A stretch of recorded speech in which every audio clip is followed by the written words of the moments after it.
Hey, what's up, folks? It's Ken Ledesma here with a new episode of TNE, the Nirvana Experience.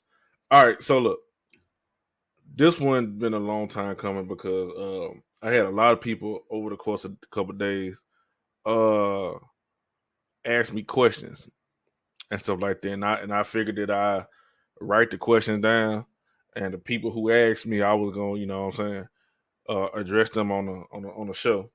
Uh, so we finna get into it. So this is more like a Q&A. All right, so. Uh, my cousin. The first question. It's seven. It's 7 or 8 questions. No, it's seven. It's 7 questions, and my cousin asked me the first one. So it's a. What made you want to start a podcast? I talked about this plenty of time, but I don't think I ever wanted to deal with it. Um. All right. So believe it or not, I used to watch The Breakfast Club a whole lot, and I used to like the type of shit that Charlamagne used to say back then. When he was an asshole and being mean for no reason and shit, they used to fascinate me and make me laugh. And I always used to picture myself, giving interviews to folks doing some similar shit to, like that. But then I had to realize that's his shit. Like that's what he do. Um, I want to do what I do, and you know what I'm saying. I never claimed to be the most entertaining person or the most smartest person, nothing like that. I always just found it fascinating to get behind a microphone and actually hear people. I mean, actually see that people listen to what you got to say, no matter what it is or how crazy it sounds. You still have an audience, and that always captivated me. And I was like, man, Brett, if he can do it, I can do it. Like I always feel like if I see a person do something, I really believe that I can do it. So except for like stuff like dancing and stuff like that, like innate talent, I don't have the talent to be a good dancer or singer and stuff like that. So I don't think I can do that. But when it comes down to stuff like being in media and stuff like that, I saw Charlamagne do it. I'm like, I can do that. And then I started going back and like looking at old Howard Stern stuff. I started watching him, uh, his style of interviewing and stuff like that. And like I said, I just got fascinated with being. I don't want to say I'm a journalist because I don't interview people or nothing like that. But yeah, that's what drove me to do a podcast. And I was like, you know what? I remember like back in 2018, early 2019, I had came to Khalid with this shit. I was like, hey man, we can go and make us a podcast and talk about stuff. Shit, excuse me, y'all. Talk about stuff and like let people listen to what we got to say. Cause I believe that we can say stuff to have a conversation going and stuff like that. So, and he was like, we can prove that everybody ain't always on some dumb shit and stuff like that. So that pretty much what made me want to start a podcast. Now, fast forward until last year, 2023. Like I said, and 2K24, the year goes, I was like, man, I just started. It's just something in me that started becoming like obsessed with starting my own show, like starting like TNE, and that shit like it just took a life of its own. Like it started consuming me, like sleeping and eating and thinking about it all the time. Like man, I can't deal with this shit. But yeah, that's what really made me want to start a podcast. I just want to get an audience and have people to hear what I had to say. Like I said, I always found that fascinating. Um, all right, so a friend of mine, he asked me not to, say his name for whatever reason. So I'm gonna listen. But he asked me, why do you give so much credit to your friend? And he talking about Jay. It ain't that I get that man credit. Is that well, I do give him credit, but it ain't because like how can I say this? How can I say this? It ain't that I'm giving him credit. I'm just giving him his just due. It's basically the same thing. Cause like I say all the time, this nigga started the show with me. Like it's his show just like it's mine. And I'm like, man, what the fuck? Like, you the one who really like pushed me over the edge to even start the Nirvana Experience. I say it all the time. And it wouldn't be right. Like it morally wouldn't be right if I didn't like always give James his his credit. Because like, who's to say that TNE like within this year or next year or sometime in the future that TNE just like blow up and become a big thing, and then I just take all the credit and I'm like, I did this all on my own and all the time shit. That shit want to be right. And God won't look at me like he like I get punished for it because I'm not doing the right thing by my brother. So it ain't that like I said I give him credit. Like he get what he deserved. Like and then by him not being on the show every week, uh, by him not being on the show every week, shit, I might as well be the one that say it for him, so he won't have to say it. And that's what a lot of people get misconstrued. They're like, um, I say all the time, don't nobody make it on their own. Even the richest person in the world didn't make $1 million or $1 billion by themselves. It's always a team. It's always got somebody working with them or for them. Like it's always other people involved. And what happened is a lot of folks don't acknowledge the people that helped them get to the point where they at in their life, and they start getting the big head and start feeling like they untouchable because of like, especially if they come into power and influence and money, and they get to a point where they be like, man, I did this shit all by myself. I ain't have no help and none of this shit. But in reality, you did. And I never do him like that. For the simple fact, this wasn't even his dream to even start a podcast. He was just being a good friend helping me out. And just off that alone, like, this nigga helped me start doing stuff to help me achieve my dreams and stuff. So I always get this man the credit he deserves. Um the third question, asked by the same person. It said, do you think your friend take TNE as serious as you do? When he asked me that, I was like, And I had to think for a second. I was like, man, of course he do. The reason I say James take the Nerdvana Experience serious, bro, anytime you take money and put it into a project and you take time out of your day to make theme songs and post on TikTok and all the other shit, bro, you got to like, you like what you doing. You know what I'm saying? Like, it won't be no question about it. It really ain't no question about it. That nigga, he take the Nerdvana Experience as serious, just as serious as I do, if not more serious, because he the ones on the end of the socials and just like getting the interaction going with the people and stuff. Bruh, all I do is get on the mic and talk. That's all I do. Get on the mic, talk. I mean, I do other shit behind the scenes, but not as much as James do. So I really believe that he take the Nerdvana Experience just as serious as I do. And he even said that he even finna start a Patreon where he doing his own side thing that fall up under the umbrella of TNE. So yeah, this man, he take it serious. And I want to give a shout out to James while I'm on him. So over the last past couple of days, I've been going through some stuff personally, and he been knowing exactly what to say to me at the right time to say it. As far as showing me scriptures to look at, as far as showing me what I like, as far as telling me what I need to hear and not what I want to hear. And that's what us as men, we need to hold each other accountable, and then when we fall down, we need to help each other up. And that's what he been doing lately. Because, like I said, I deal with personal issues. It's nothing serious or nothing like that, but my lifestyle, the way I live, according to scripture and stuff, I can't do certain things, and without me being punished for it and everything like this. Like, I'm very spiritual when it comes down to the scripture.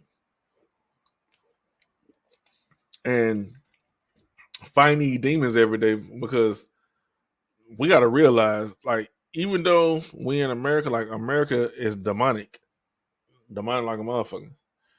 Like, everywhere we turn, everywhere we look, they always trying to throw some sex in your face. They're always trying to like throw wickedness in your face. Bruh, I remember the good old days of Vine, the early days of Twitter. You was able to get on there and just look at funny stuff. Like I remember when TikTok, like when it went from being, cause at first it was Musically, the app Musically, then it switched over to TikTok. I remember when it first became TikTok, and I was on there. It wasn't nothing but straight funny shit, like people like making jokes and doing creative, funny skits and stuff. Bro, now Twitter is plagued with OnlyFans girls and porn and everything, and TikTok they be pushing the boundaries to what these girls be pushing the boundaries with, like they be almost borderline naked and stuff like that, and I be having to like shield myself from that shit. Uh, Same thing with Twitch. Like I get on Twitch to watch Maximilian do. He my favorite streamer. Him and Aries, avoiding the puddle. I get on Twitch to watch the old dude stream, and on a little preview, like on the main channel, like on the main page when you first go to Twitch, uh, uh, uh, you see girls with big boobs, with they daring her out, and they just sitting there just bouncing, talking about subscribe, like we will do this and this. If I get a certain amount of subscribers, I'm like, damn, bro. Like little kids be on Twitch and all that type of shit. So like it be like I be fighting like spirits and shit to get my spirit right. And Jay, he be right there helping me out. Like he was smacking me with scripture yesterday. And he hit me with something this morning. I woke up to that man sending me stuff I need to read. And every time he sends me something, I read it. And I be like, damn. And like a situation that came up with me and another person in my job and all type of stuff, I want being wise and using the best of judgment. And he knocked some sense back into me. And let's just say I finally got some sense knocked into me and got the scripts to prove it. And besides, like, just what you need people that you have you ever heard the expression, you are the company you keep? Like, if you be around people who don't want to do nothing or accomplish nothing in life, you gonna be right along with them, not accomplishing nothing. If you're around people who are always negative and always got something crazy to say or crazy to do, or like always down and out and always being mean and shit, eventually those traits gonna rub off on you and you'll be that way too. So that's why I try to surround myself with people like, even though my core group of my friends, now one of them are alike, but all on similar. You know what I'm saying? All I want to do something in life, all I want to be somewhere.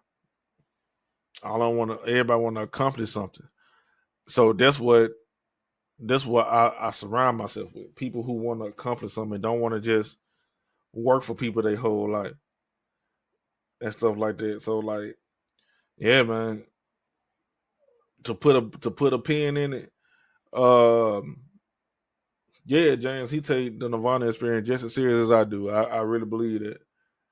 Um, we never actually had that type of conversation before, but his action speaking, like he be sending me like the promos he be doing, he be showing me the promos, he be showing me some of everything. He be doing it all on his own, like without me even having to say nothing. And he even volunteered to do this shit. Like I never asked James to be like, "Hey man, you'll promote this on TikTok." He wasn't like and did this himself. Like the stuff that we got going on, he took the initiative and did this shit himself for the Nirvana experience. So like, yeah, he take it serious. I believe he take it serious. All right, let's get back to these questions. I got a coworker. She trying to get into doing her own thing with the podcast stuff like that. And she asked me, she was like, what you use to record TNE? I said this before. I got a microphone that was $35, come with a pop filter and everything. It's called the Fee-Fine microphone. They got a bunch of variation. All you gotta do is just plug that joint in your computer, and that's it. I use my computer to record on podcast, so that's what I'm doing now. And I got a headset that I bought 4 years ago, a gaming headset. Yeah, about 4 years ago, and I used it as my headphone, so it won't pick up no feedback and nothing like that. And that's basically what I use to record TNE right now. And I got this webcam. Uh, Starting season 5, I'm gonna start doing video and audio for the Nerdvana Experience podcast. So, uh, my uncle he finna give me and Jay some webcams, and he'll have him one, I have me one, and we'll just we'll be able to record the video and stuff like that, and we'll be able to post it on different socials and stuff like that. My sister, number 5. This is the 5th question. My sister asked me, "Are you gonna talk about religion on your podcast?" When she asked me that, she was like, "Bro, you gonna talk about religion and shit on your podcast?" And I thought about it. I touch on religion on TNE, but me personally, nah, I ain't gonna really talk about religion for real, for real. I talk about my relationship with God. I talk about what I believe in and stuff like that. But as far as me going in talking about uh different religions and they practices and all that type of stuff, nah, I ain't gonna. I'm not gonna get into that. Um, the reason being is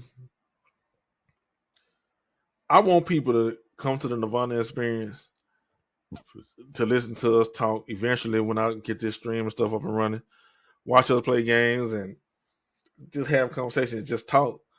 I made the Nerdvana. I want the Nerdvana Experience to be like somewhere where you can escape your issues for like an hour, when you don't have to worry about religion or nothing like that. Like, I ain't gonna say that forget about God or nothing like that, but sometimes everybody needs a point in their life where they just need to unwind and just have entertainment. And that's what I wanna be for people. You know what I'm saying? Um Me having the relationship I have with the Most High God, I'm not gonna ever say forget about him. Because every time you look around, you go outside, look outside, you reminded of him. Because he created everything. When you look at yourself in the mirror, you get reminded as to God. So I ain't gonna never say forget about God, but I just say don't worry about your problems for a little bit. And just enjoy me having a conversation with certain people and doing certain things and stuff. You know what I'm saying? Ooh, why am I yawning? But yeah, I ain't gonna get too deep into religion. Same thing with politics. All right, so this the year that the presidential campaign really starts. A new president gets elected this year. Let's see. Let me make sure. I'm on my computer. I'm gonna make sure because I don't want to say nothing crazy.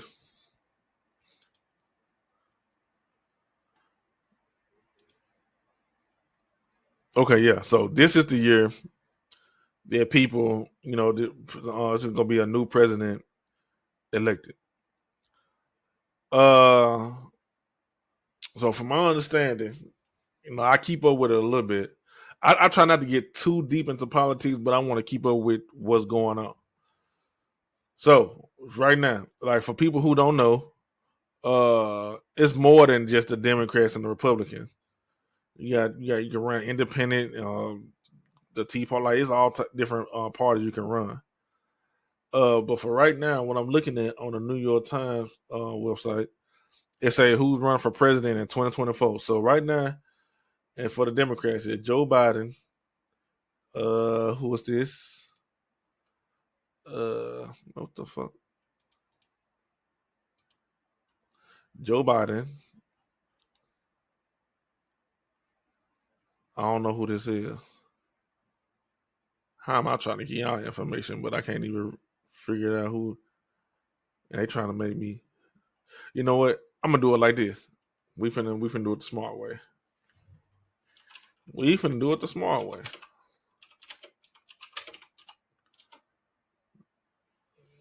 We finna do it the smart way, yeah.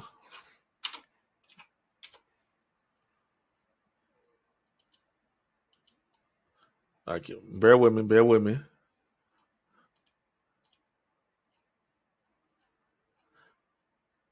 Okay. So, the 2024 presidential candidates for the GOP, which is the Republicans. You got Donald Trump. Everybody know who that is. Ron DeSantis, Nikki Haley, and I think that's it. I really think that's it for the Republicans. Yep, that's it. Then for the Democrats, you have Joe Biden. Who is this lady right here?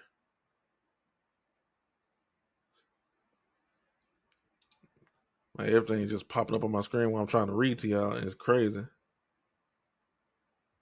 This was throwing me off, and I know I sound crazy.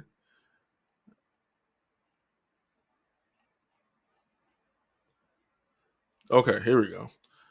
So the Democrats. All right. Joe Biden, the sitting president right now, he running again. Marianne Wilson, Dean Phillips. I think that's it for the Democrat. Then you got, like I said, the independent people. Robert F. Kennedy Jr. Then you got Jill Stein, Cornel West, and that's it. But you know, some people have dropped out so far. Like, former Vice President Mike Pence. He dropped out. He was trying to run for president, but that shit didn't work out for him.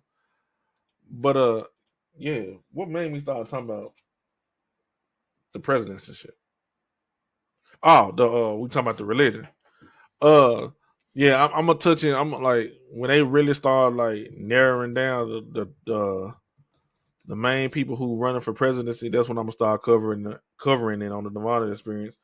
But I really don't get too deep into politics and stuff like that, because I feel like that a lot of politicians are crooked, and a lot of shit don't be true anyway. So I try not to get involved in that shit. But I still keep up with what's going on. Like, certain laws getting passed and executive orders getting passed. I keep up with it because I need to know what's going on. And side note, a couple of weeks ago, we did a episode with Jay Jamal, and he was going into his conspiracy and stuff about the movie. Um, Ever since then, I don't know what it is, but ever since Brad did that episode, I've been seeing a lot of conspiracy theories coming up about everything, bro. Like, for instance, so I don't know how many of y'all watched Ed, Ed, and Eddie growing up. It was a cartoon that came on Cartoon Network, right? It's about three dudes, three boys. They named Ed. So you got Ed, then you got Double D. His name is Ed with two D's. Then you got Eddie. He's just an Ed with the Y at the end. So all three of them was best friends, and they grew up in a suburban city, and they lived in a cul-de-sac with like some middle upper class people, and all the kids knew each other in the neighborhood, and they just have different adventures every day. And Eddie, he was the leader of them, and he always came up with like schemes and stuff to make quarters and stuff, so they can go to the candy shop and get jawbreakers and stuff like that. So they'll have them kids had vivid imaginations and everything. So you had Ed, Ed, and Eddie. Then you had Nash. She was a girl that a lot of boys like. You had Rolf. He was a kid from the third world country who had a farm and goats and animals in his backyard. Then you had Johnny, who was a black kid who best friend was a plank. Like, literally, his best friend was a piece of wood named Plank. Um, uh, you had Sarah. Sarah was Ed's baby sister who had a temper. Then you had Jimmy. Jimmy was a kid who was more of on the feminine side and probably part of the LGBTQ community during that time period. And he was Sarah's best friend. Who am I forgetting? You had the Canker sisters, all three of them, like all three of the Eds. Um, so it was just a gang of kids. And the theory, let me read about it, because I don't want to misquote it. Ed, Ed, and Eddie. That was the first thing that popped up. As soon as I typed in Ed and Eddie. So when I typed in Eddie and Eddie, the first thing that popped up was the theory. All right, so this the gist of it, right? According to the Eddie and Eddie theory, it points out that the kids who live in the cul-de-sac, all of them are dead in reality, and they lives they lead their lives that they live there take place in like purgatory. So here go a summary of it. It said, according to the theory, the children of the cul-de-sac hail from different eras spanning from the early 1900s to the early 2000s. It said this would explain why the year for the show is very hard to pinpoint, and also why there aren't any adults in the show. Like you don't see no grown people in Eddie and Eddie at all, like none. So it's a that Rolf, the dude who I was telling you about, who from the third world country, it's a Rolf arrived first from the 1900s, as the theory goes. His family had moved to Peach Creek in order to establish a farm on his land. Rolf died around 1903 when his family's farm animals stampeded and trampled him. This is supposed to be the reason as to why he only has one cow, one goat, a few pigs, and a few chickens in the afterlife. Then, after him, Johnny came. His name Johnny 2x4 came to the cul-de-sac not too long after Rolf's death. Like I told you, Johnny was the little black boy who had a piece of wood and named the plank. So it's having no friends, Johnny took a marker and drew a face on a piece of wood and dubbed it plank. Though such behavior is considered unusual in modern times, it was considered simple childhood innocence and whimsy in his time. He died in 1922 after fighting a long battle with tuberculosis, 6 years before the discovery of penicillin. He took his friend Plank with him in the afterlife since he was the last thing that he saw in life before he died. Purgatory will also explain Plank's occasional sentient behavior, which is notably demonstrated in the movie. So like sometimes Plank Plank will be doing like little slick shit and be like it'll like stuff will happen and then they'll show Plank just sitting there. But they won't put too much emphasis on it. So now we first start getting into the Eds. So Eddie, like I told you, he the leader of Eddie and Eddie. It's like Eddie came next. He was born in New York, but eventually moved to Peach Creek during the Great Depression era. Always trying to get a quick buck. He always set up scams to get money from the cul-de-sac kids in an effort to escape the poverty he spent his whole life in. Eddie didn't have a proper father figure since his real father abandoned him and his mother shortly after he was born. With this came the big bro he adored and idolized so very much, despite the letters abusive nature. So his brother was like real abusive to him. Like he all like if you watch Eddie and Eddie, you always know that Eddie make a big deal about his big brother. But his brother was always like doing green shit to him and being abusive. All right. After one of his scams went awry, Eddie was chased by the swindled children of the cul-de-sac and ran to the lake and jumped in it. Eddie ended up drowning in the lake, and soon he joined the other deceased children in the afterlife. Even though he was no longer alive, Eddie still tried to chase the almighty dollar by continuing his swindling nature in the afterlife. See, this shit crazy. Like when you think, like the only reason I'm talking about, like I said, side note, I was thinking about Jane. Look, when you watch Eddie and Eddie, and you think about like how the show is, when you start reading the theory, you be like, God damn, what the fuck? So, all right. So after Eddie passed, it was Ed and Sarah. So Ed and Sarah was the next to arrive at the cul-de-sac.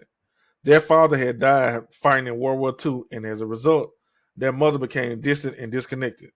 To cope, Sarah developed her bossy attitude, trying to fill in the role their parents used to fill before their father died and mother stopped caring. Conversely, Ed shut the world out and delved into the fantasy world of comic books and monster movies, which exploded in popularity during and after World War II in order to escape his unhappy life. They both died in a freak car accident in 1953, thus joining the past kids in death. Man, that shit crazy, bro. That shit crazy. All right, so Naz, she next. Naz is the girl I was telling y'all about who was popular throughout the cul-de-sac. So it say Nash was born in the 1960s hippie era. Described as a flower child, she was rather flirtatious younger. She was a rather flirtatious young girl who would always act that way towards the male children of the neighborhood. In the summer of 1979, a serial killer escaped from a local asylum, made his way into her house, raped and murdered her along with her entire family. God damn! Like what the fuck? See, I ain't even know that. Man, that shit just got dark as hell, quick as fuck. All right, so next was Double D. That's the last Ed from Eddy and Eddy.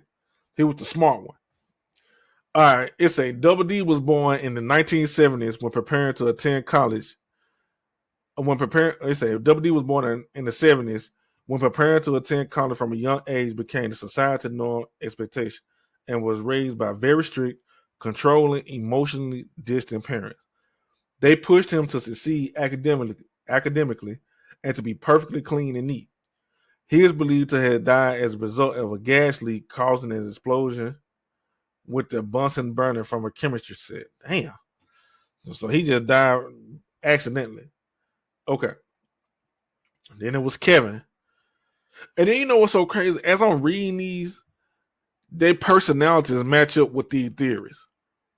Like it really do, because Nas really did act like a hippie and talk like a hippie and shit like that. So, all right, so Kevin, he was next. Kevin was born around the early 1980s. He was born to a broken down house, and he also had an abusive father who was poorly educated, and his mother had passed away when he was a year old. Because of his home situation, Kevin would act out his frustration on the other children of the cul-de-sac, becoming a bully to cope with his repressed anger. His fascination with his bike fits right in with the rise of extreme sports and the birth of the popular X Games in 1995. On one night in the winter of 1999, his father fatally beat him in a fit of drunken rage, and he died while on his way to the hospital. His father was then convicted of his murder and sentenced to life in prison. When Kevin entered to the afterlife, he reimagined his father as loving and that he would shower him in gifts. He still kept his bullying ways in the afterlife, however. Shit. Yeah. Bro, I'm reading this and I'm like, man, what the fuck going on? All right. Ooh, wait. All right, so Jimmy. So Jimmy was Sarah's best friend. That's the one who I was saying who was I believe to be part of the LGBTQ community because of his personality and he always hung with Sarah and shit like that. So it's a Jimmy was the last child to enter the cul-de-sac. He was born in the early 1900s and was diagnosed with leukemia. He never associated with the other cul-de-sac children because his parents believed he was too frail to be around other kids, and he remained bedridden for the remainder of his life because of this fact. After fighting a difficult battle with leukemia, Jimmy eventually succumbed to his illness, and soon the cul-de-sac purgatory was complete. Oh shit! See, though I said like this popped up, like this theory popped up right after James was telling me about his theories with this movie and stuff. This one and the Rugrats theory. So let me scroll down. It's a evidence and points. This theory points to effects such as the children have green and blue tongues, and the tongue does in fact turn a bluish shade when you die. There is a conspicuous lack of adults and even other children. The summer is endless in the earlier seasons. The whole series take place in the same area. Damn. Fuck. I ain't even thinking about that. The show do take place in the same area, except for the very last season when they went to school. When they went to school, and it always was summer. Damn, I ain't even thinking about that. Man, oh wait, but yeah though, like I've been seeing a lot of fan theory, like theories in general. Like I saw Like I said, I just read the Eddy and the one. I saw the the Rugrats joint. That's the one that really threw me off. All right, so I'm gonna read the Rugrats theory, and then after that, I'm gonna go on to finish with the questions and wrap up. All right, so the Rugrats theory, it's the gist of it. It's the Rugrats babies was really a figment of Angelica's imagination. I know everybody know what the Rugrats are. So so the story goes. Chucky died a long time ago along with his mother. That is why Chaz is a nervous wreck all the time. That's Chucky daddy. Tommy was a stillborn. That is why Stu was constantly in the basement making toys for the son who never had the chance to live. If you know anything about Rugrats, Stu was always in the basement making toys and coming up with inventions and stuff for babies and shit. All right. So the DeVilles had an abortion. Angelica could not figure out whether it would be a boy or girl, thus creating the twins. So the DeVilles was Phil and Leo, mom and daddy. Right? So they basically saying that all this shit was a figment of Angelica's imagination. So if anybody remember, Rugrats had a spinoff called Rugrats All Grown Up. So it's going to go into that. As for All Grown Up, Angelica was a bipolar schizophrenic who, as a teenager, became addicted to various narcotics, bringing her back to her childhood, thus creating a world in her mind that she obsessed over. Because of the time lapse between the present and the last time she interacted with her imaginary world, she made them older. Angelica was constantly taking hits of acid, so she would never have to live without her creations. To her creation was her only company in a judgmental world. Angelica's mom actually died of a heroin overdose. Angelica has schizophrenic disorder because she was a crack baby. That's not funny. Additionally, Drew, in his depression, married a gold-digging whore who Angelica idolized as a high-powered businesswoman because she fooled herself into thinking it was her real mom. However, she always had a concept of her mom, Cynthia. She used a Barbie doll to mirror her birth mother's image, wearing an unwashed orange dress and jacked up hair, which is why she was so attached to it. God damn. Damn. See, like, this shit, because, like, Cynthia did like a little crack, like, God damn. All right. Later in life, she followed in her mother's footsteps, dying of an overdose at age 13, when All Grown Up was canceled. Bruh. Though I said, bruh, like, this should make you look at your childhood cartoons and stuff super differently. But I ain't start, look, I'm going to tell you how the algorithm and how stuff be listed to us. I ain't start seeing none of this shit until James got on TNE and was talking about that movie. That's the crazy part about it. That's the crazy part. But to put a pin in all this shit, I went way off track. Put a pin in all that. I ain't gonna talk about religion on the Nerdvana Experience. I had a friend named Cece. She asked me, "Have you ever given advice to your friend and they didn't listen, and you watched them crash and burn by the advice?" Nah, that ain't never happened. Actually, it was the opposite. I had my friends give me advice on what not to do, and I did the exact opposite, and I fucked myself all the way off. Like, it happened many times in my life. Actually, too many times to even count. Um, After my mama passed on, I started slowing down and started being quick to listen and hear what folks have to say. The people who I got in my life now, they don't tell me nothing wrong. So when I'm fucking up, like, I'm the type of person I admit when I'm fucking up.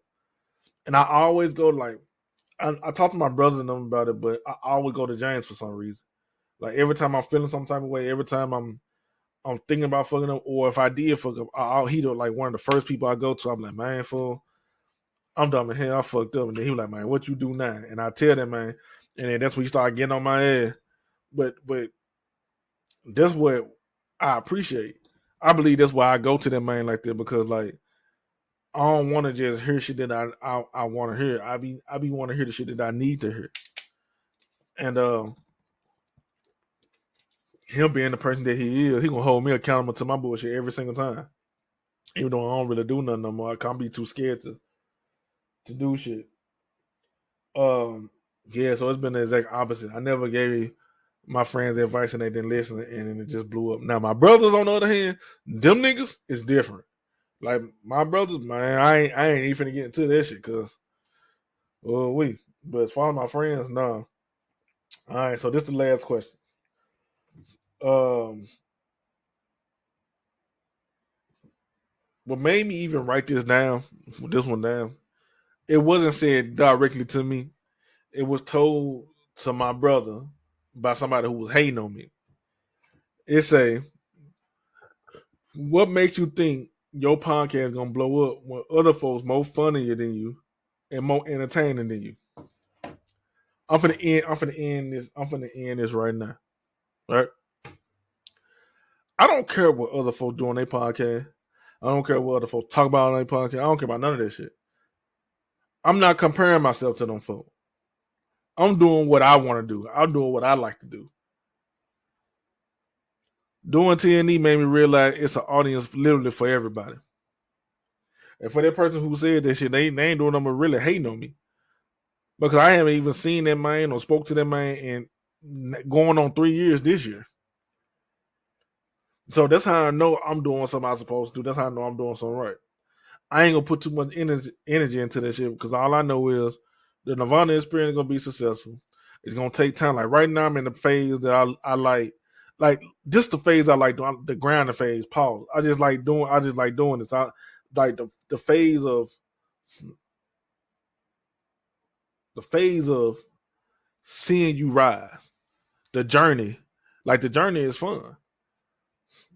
I don't really know what's gonna happen in the end, but in my heart, I believe that I'm gonna be successful. In my heart, I believe that I'm gonna be successful with streaming and the Nerdvana Experience. I believe it in my heart. I really do, and that's all that matters. Because if I was comparing myself, I'm like, man, damn. Club Shay Shay, Shannon Shaw, Club Shay Shay got 50 million views off one video. But then you gotta sit back and be realistic. Shannon Sharp is a Hall of Fame football player. He was on First Take and Undisputed. Cat Williams is a comedian that's well known, and he's exposing stuff like there's a lot of factors that came into them doing them numbers. I'm not comparing myself to that shit. That's what they do. We run the Nerdvana Experience. We got the Nirvanians who listen to us, and that's all I care about. I don't care about the motherfuckers who hate on what I'm doing. All I care about is the people who care about what I'm doing. You'll lose so much energy and waste so much energy on your haters instead of putting on your energy and your love to the people who actually supporting you. You know what I'm saying? So that's where I'm at in my life right now. So I say that question from last to go on to say that because I know that man going. I already know that man gonna hear it. I know he is. So look, my work speaks for itself. You know what I'm saying? So it is what it is. Uh, as always, I always say at the end of every show, I appreciate everybody who listens to the Nerdvana Experience, whether you a new listener or a reoccurring listener. I really appreciate y'all because y'all making my dream come true, and I enjoy like talking to y'all and having my thoughts be heard and being listened to. Um, I have a couple of, I'm all booked up and everything. Like you don't have to worry about TNE like going nowhere. I don't know what episode I'm gonna upload next because I always say I'm gonna upload something and then my mood changed and I upload a different episode. So I ain't gonna even say who gonna be on this week because I have a couple episodes in the chamber, but I just honestly don't know which one I'm gonna upload, to be honest. Uh but yeah though, I appreciate everybody. I appreciate what y'all do. I appreciate what y'all spending y'all time with me because y'all can use y'all time to do anything else and listen to anybody else, but y'all chose to spend it here with me in the Nerdvana Experience. Um, check out our socials, the Nerdvana Experience on TikTok, the Nerdvana Experience on the Reddit, Facebook, X, and Twitter. Um, check out our socials. If y'all got something y'all want to say, like these questions from people who I know personally. But if y'all got like stuff that y'all want to talk about or got questions y'all want to ask me or anything like that, hit us up on the socials, on the TikToks, on the subreddits, the Twitters, everything. And I'll see y'all next week. Peace.